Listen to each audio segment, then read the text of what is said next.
আর শাশুড়ির এই ঝগড়ার প্রধান কারণ হচ্ছে জেনারেশন গ্যাপ, ঠিক কিনা? শাশুড়ি এক জেনারেশনের আর বৌমা আরেক জেনারেশনের। শাশুড়ি ভাবে একরকম, বৌমা ভাবে আরেক রকম। শাশুড়ি চায় বউর উপর খবরদারি করতে, বউ চায় শাশুড়ির উপর খবরদারি করতে। এই ডমিনেটিং এর কারণে কিলাকিলি আছে না নাই? আহা, এটা ঠিক না।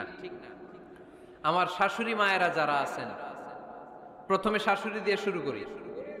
আমার মাইকের আওয়াজ যে ঘরগুলোতে যায়, আমার শাশুড়ি মাদেরকে বলবো, বউদের উপর অত্যাচার করবেন না।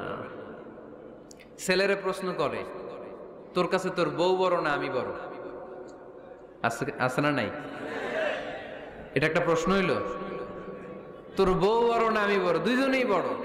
তো এক ছেলে সুন্দর উত্তর দিছে, আমার কাছে ভালো লাগছে উত্তরটা শুনে। এক মা প্রশ্ন করছে, তোর এতদিন আমি লালন পালন করে বড় করলাম, জীবন যৌবন তোর জন্য শেষ করলাম, আজকে বউ পাইয়া বউ তোর আপন হয়ে গেল? এবার ছেলে উত্তর দিছে, মা, আমার মুখ থেকে মা ডাক শোনার জন্য তুমি কি কষ্টটাই না করছো জীবনে। 10 মাস আমারে পেটে ধারণ করলা, খাইতে পারো নাই, বমি করছো, খালি ওষুধ খাইছো, তোমার পেট কেটে আমারে বের করা হয়েছে, 2 বছর আমারে দুধ খাওয়াইছো, পেশাব পায়খানা পরিষ্কার করেছো। বয়স যখন 3-4 তখন তোমার আমি মা ডাকছি, এই মা ডাকটা শোনার জন্য তুমি এত কষ্ট করছো। আর আরেকবারের মাইয়া এই ঘরে আইসাই তোমার মা ডাকা শুরু করছে। যেই মেয়েটা তোমারে মা ডাকে সে আমার আপন হবে না কেন মা? ঠিক কিনা? এই মা ডাক শোনার জন্য তুমি এত কষ্ট করলা, আমার লালন পালন করলা, 10 মাস পেটে ধরলা, পেশাব পায়খানা পরিষ্কার করলা, এরপরে মা ডাক শুনতে পারছো। আর আরেকবারের মেয়ে জানা নাই চিনা নাই এসেই তোমার ডাকা শুরু করছে মা। তো যে আমার মারে মা ডাকে তার স্থান তো আমার কলিজায়, ঠিক কিনা?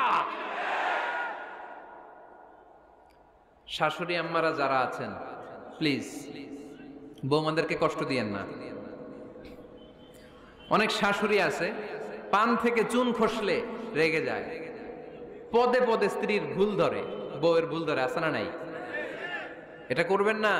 সে তো নতুন, আপনার অনেক এক্সপিরিয়েন্স হতে তার সময় লাগবে, তাকে সময় দিন, তাকে ভালোবাসুন, ঠিক কিনা?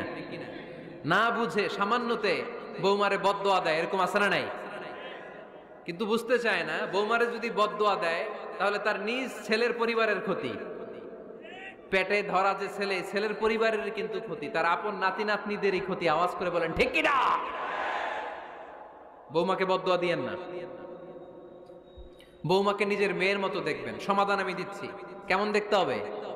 নিজের মেয়ের মতো। নিজের মেয়ে সকালে ঘুম থেকে ওঠে 11টা, ওইটা সমস্যা নাই। বৌমা কেন উঠলো না, ওইখানেই ঝামেলা, আছে না নাই? মেহেরবানি করে আপনার বৌমাকে আপনার নিজের মেয়ের মতো দেখেন। নিজের মেয়েরে যেমনি আদর করেন তাকেও অমনি আদর করেন। আপনার বৌমারে যদি আপনি কষ্ট দেন, মনে রাখবেন আপনার নিজের মেয়েটাও আরেকবারের বউ হয়ে কয়েকদিন পরে যাবে। আপনি যা যা করবেন আপনার মেয়েকেও তারা ওই রকম কষ্ট দিয়ে বাড়িতে ফিরিয়ে দিবে। চিল্লায় বলেন ঠিক কিনা? খবরদার, টিট ফর ট্যাট। ইট্টি মারলে পাটকেলটি খেতে হয়। এজন্য শাশুড়ি আম্মা জানারা যারা আছেন, বৌমার সাথে খারাপ আচরণ করবেন না মেহেরবানি করে। তাকে আপনি কষ্ট দিলে আপনার নিজের মেয়েটাও আরেক বাড়ির বৌমা হবে, সেও ওই বাড়িতে এই কষ্টগুলো ভোগ করবে। এগুলো যখন আপনি শুনবেন তখন আপনার চোখ দিয়ে পানি পড়বে কি পড়বে না? পড়বে। এবার আসেন বৌমার কথা বলি। বৌমা যারা আছেন মেহেরবানি করে, বৌমা যারা আছেন মেহেরবানি করে আপনার শাশুড়ি আম্মাকে নিজের মায়ের জায়গায় রাখবেন। আপনার বাড়ি ছেড়ে নতুন বাড়িতে আসছেন, তো এটাই তো আপনার বাড়ি। আপনার মা রেখে দিয়ে নতুন মা পাইছেন, এটাই তো আপনার মা। তো ওনাকে মায়ের জায়গায় বসাতে আপনার সমস্যাটা কোথায়? বৌমারা খেয়াল রাখবেন, আপনি আপনার শাশুড়ির সাথে যে আচরণটা করতেছেন, আপনার শেষ বয়সে আপনার ছেলের বিয়ে দেওয়ার পরে যে বৌমাটা আসবে ওই আচরণই আপনাকে ফিরিয়ে দিবে। The nature has its own return. প্রকৃতির একটা মাইর আছে, এটা শেষ মাইর, এটা শেষ খেলা। প্রকৃতির খেলা বড় খেলা। আপনি আপনার শাশুড়ির সাথে যে আচরণ করবেন, আপনার শেষ বয়সে আপনি একদিন শাশুড়ি হবেন, এটা মাথায় রাখবেন।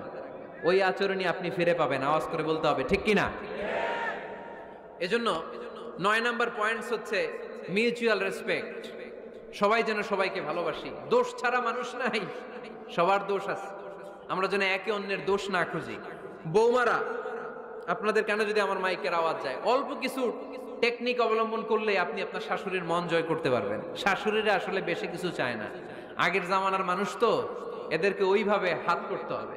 মাঝে মাঝে একটু শাশুড়ির মাথায় তেল দিয়ে দেন, চুলে তেল দিয়ে দিবেন আর কি, মাঝে মাঝে চুল আশ্রয় দিবেন, এগুলো কিন্তু খুব পছন্দ করে শাশুড়িরা।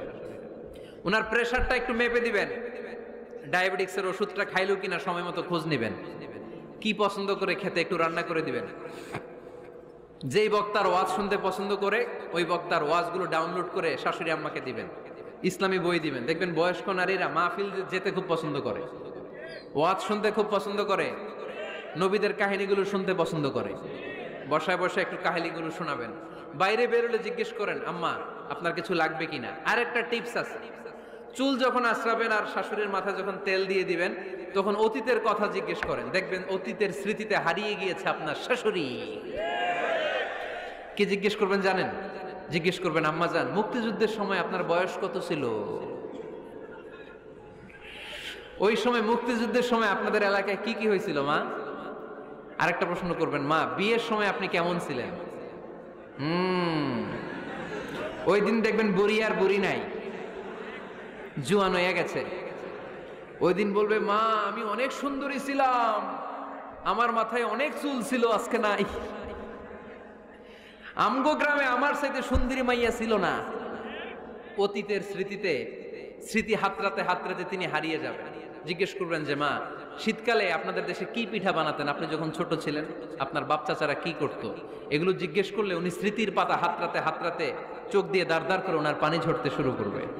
আপনার জায়গায়, ওনার হৃদয়ের মনি কোঠায় এমন জায়গায় পৌঁছবে, আপনার ছাড়া উনি কিছুই বুঝবে না। বৌমারা, এই অল্প কিছু টিপস অবলম্বন করে আপনারা আপনাদের শাশুড়ির মনকে জয় করতে পারেন। শাশুড়ি বৌমার দ্বন্দ্ব আমরা চাই না। আমরা চাই শাশুড়ি বৌমাকে নিজের মেয়ের মতো জানো, আর বৌমার শাশুড়িকে আপন মায়ের মতো ভালোবাসুক, ঠিক কিনা? এই মিউচুয়াল রেসপেক্টই পারে শাশুড়ি বৌমার দ্বন্দ্বকে দূর করতে, আর ঘরটারে শান্তি টুকরা বানাতে। আওয়াজ করে বলেন ঠিক কিনা? কয়টা গেল? আর আছে কয়টা? দোয়া করবেন একে অপরের জন্য। দোয়া, সাইয়েদনা ইব্রাহিম ফ্যামিলির জন্য দোয়া করতেন, রব্বি জাআলনি মুকিমাস সালাতি ওয়া মিন যুররিয়াতি রব্বানা ওয়া তাকাব্বাল দুআ। ও আল্লাহ, আপনি আমার নামাজ কায়েমকারী বানান, আমার কলিজার টুকরা সন্তান ইসমাইলকেও নামাজ কায়েমকারী বানান, আমার দোয়াটা আপনার দরবারে আপনি কবুল করে নেন। সুবহানাল্লাহ পড়েন। রব্বানা ইন্নী আসকানতু মিন যুররিয়াতি বিওয়াদিন গায়রি যী যারইন ইনদা বাইতিকাল মুহাররাম। ও আল্লাহ, আমার সন্তান সন্ততি, আমার ফ্যামিলিকে ধুধু মরুপ্রান্তর এই উপত্যকার মধ্যে তোমার কাবা ঘরের সামনে রেখে গেলাম, তাদেরকে তুমি নামাজ কায়েমকারী বানিয়ে দিও। গোটা বিশ্বের সব মানুষের অন্তর আমার ফ্যামিলির দিকে আল্লাহ তুমি ঝুঁকিয়ে দিও। ওয়ারযুকহুম মিনাস সামারাত, ফলমূল দিয়ে আল্লাহ তুমি তাদেরকে রিজিকের ব্যবস্থা করে দিও। তার মানে সব নবীরা তাদের পরিবারের সদস্যদের জন্য দোয়া করতেন কি করতেন না? আবার কোরআন আমাদেরকে শিখালো, রব্বানা হাব লানা মিন আজওয়াজিনা ওয়া মিন যুররিয়াতিনা কুররাতা আ'য়ুন ওয়াজআলনা লিল মুত্তাকিনা ইমামা। ও আল্লাহ, এমন নেককার সন্তান, এমন নেককার স্ত্রী আপনি আমাকে দান করেন যাদের দিকে তাকালে আমার চোখ দুইটা ঠান্ডা হয়ে যায়। চক্ষু শীতলকারী স্ত্রী দেন। বিয়ে যাদের হয় নাই, ইয়াং ছেলেরা এই দোয়াটা করবা। বিয়ের জন্য দোয়ার দরকার আছে না নাই? প্রতিদিন এই দোয়া করবা, আল্লাহ এমন স্ত্রী দেন, এমন জীবন সঙ্গিনী আপনি আমাকে দেন, এমন লাইফ পার্টনার দেন যার দিকে তাকালে আমার চোখ জুড়িয়ে যায়। এমন সন্তান আল্লাহ আপনি আমার ফ্যামিলিতে দেন যাদের দিকে তাকালে আমার চোখ দুইটা ঠান্ডা হয়ে যায়। নেককার সন্তান, নেককার স্ত্রী আল্লাহর কাছে দোয়া করে চেয়ে নিতে হয়। তাহলে ফ্যামিলি মেম্বার একে অপরের জন্য দোয়ার দরকার আছে না নাই?